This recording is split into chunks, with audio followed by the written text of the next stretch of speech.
Yeah. Yeah. Can you believe they told me that I would never make it? Now we smiling in their faces, smiling in their faces. That last finals that they won, Kobe didn't play well. Kobe didn't shoot the ball well. Actually, everybody thought Pau Gasol should have been MVP. That's how well Pau was playing, and Kobe was playing awful. Stop the cap. Stop the cap right now. Stop the cap. My boy Dwayne Wade. I love you, brother. You've been doing an excellent job in the media. But I heard you the other day and you done lost your damn mind. You know who was playing in that series in 2010? Me. Yours truly. But ain't nowhere in hell Paul Gasol was getting no finals MVP over Kobe. Kobe had one bad game.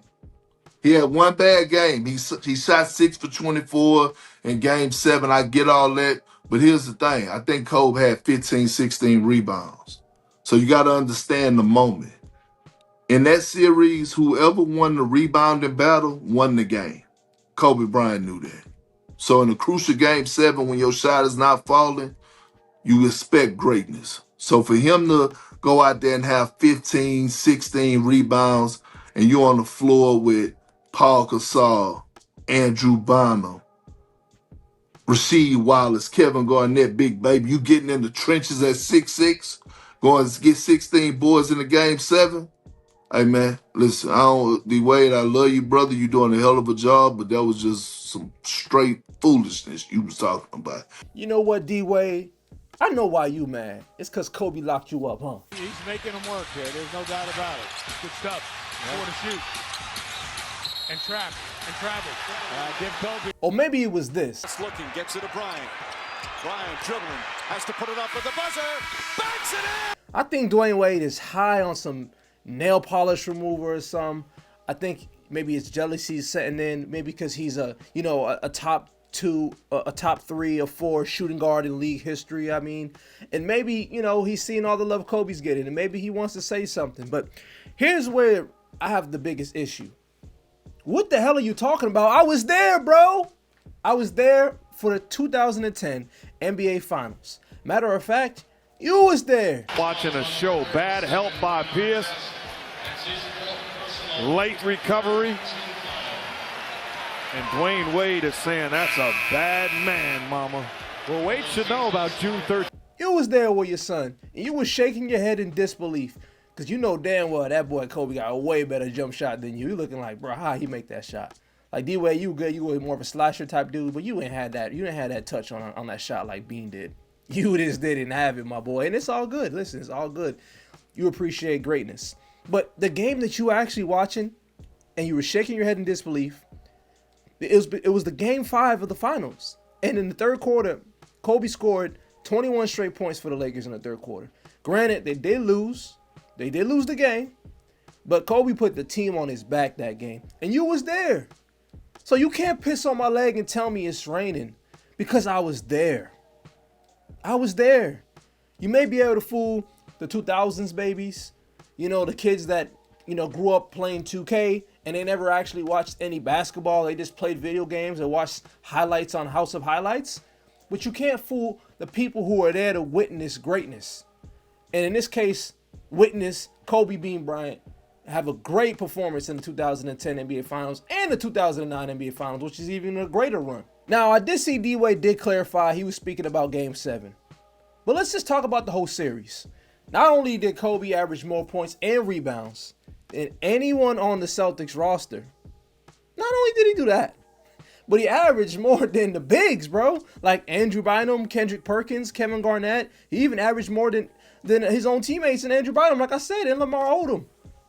So are we going to talk about the truth or are we going to talk about narratives? Because who in the hell was ever saying that Paul Gasol should have been Finals MVP? Because if you find him, I need to have a word with them. You need to bring him over here on the show. We need to talk to him. Because I need to know who your dealer is and what the hell you smoking.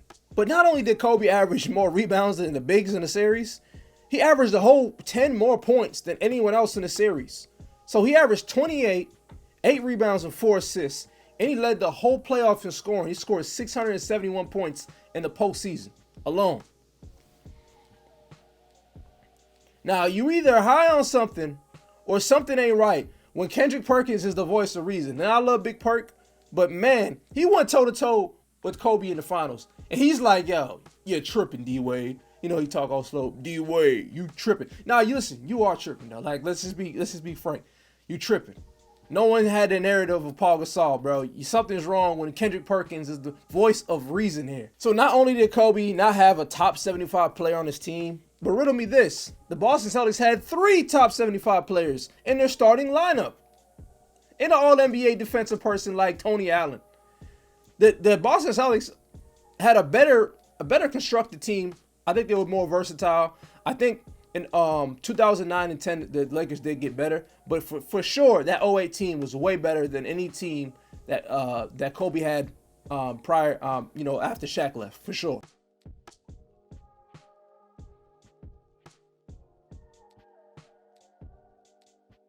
And since we're referring to Game 7 of the finals where Kobe didn't shoot well from the field, you can't just base it off the offensive end only. For what I look like, the dude had a broken finger or something on his hand, on his offhand.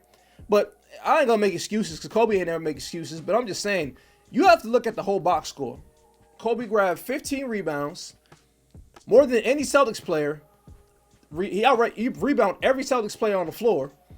And then he was only 3 shy away from the top rebound leader, which was his teammate Paul Gasol, who grabbed 18 boards in Game 7. So Kobe grabbed 15, Paul Gasol grabbed 18 boards. He's grabbing boards like a big that wanted it. And like Kendrick Perkins said, whoever won the rebounding match was going to win the game. And he understood that. So how's that not playing well? Knowing like, listen, my jumper is off, but guess what? I'm still going to get to the defensive stops. I'm still going to get defensive and offensive rebounds. I'm still going to dive on the floor for loose balls. I'm going after it. Like I'm not leaving this game without that trophy. That's the mentality. So you tell me that's a bad game because I shoot well? Man, I made up for it on the defensive end with the rebounding. Come on, man. What you talking about, bro? It's a weird time we're living in, folks. Weird time we're living in. I was there. Like, these people, what makes me feel weird about it is because I really think that D-Wade is a great player. And I've been seeing people say like something about Harden being closer to Wade. Listen, when it comes to shooting guards, I feel like I'm not no order, but we got AI, we got Cole, we got Jordan. You can throw Harden in there, but like James Harden ain't better than D-Wade. And maybe that's been swindling around. But when we talk about shooting guards, we typically talk about 2 people, and that's Kobe and Jordan. And I think with the death, with the timely passing, and everything going on, and everyone that's kind of talking reckless, I think people starting to feel comfortable speaking negatively or how they really felt. Like, this is how they really felt. You know what I'm saying? Like, you know when people talk and then like they become politically correct? I think this is how people really felt. Because Kobe wasn't always the most liked person. You do realize that, but he didn't give an F about it. And that's why we like him. Because Kobe's like, listen, I don't care if you like me. Got 5 of them things. And you put them in your face anytime you want, man. What you gonna do? 5, man. 5. One more than Shaq. Like, I think the problem is people are really like they maybe just felt a way about the man. And then now they're able to voice it because they know there's no backlash. They know whatever I say, I can't feel no repercussions because he's not here to defend himself. And to me, that's the ultimate sucker. When you weren't gonna be doing this while he was here, but you feel the need and you feel the comfortability to do it now that he's not here to defend himself. So that's all I got. I'd love to hear from what you guys think about this. I got just like a lot of love since I've been getting this basketball content started. So I just want to say thank y'all for sharing, watching, and commenting on my videos, man. But listen, I'm trying to hit 100K subscribers. So if y'all can do this for me, please hit that subscribe and make sure y'all hit the bell.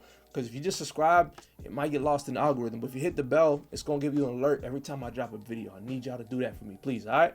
But yeah, leave me your comments down below and let me know what you think about this whole situation with D-Wade. And I'm going to talk to y'all and see y'all next one. Peace.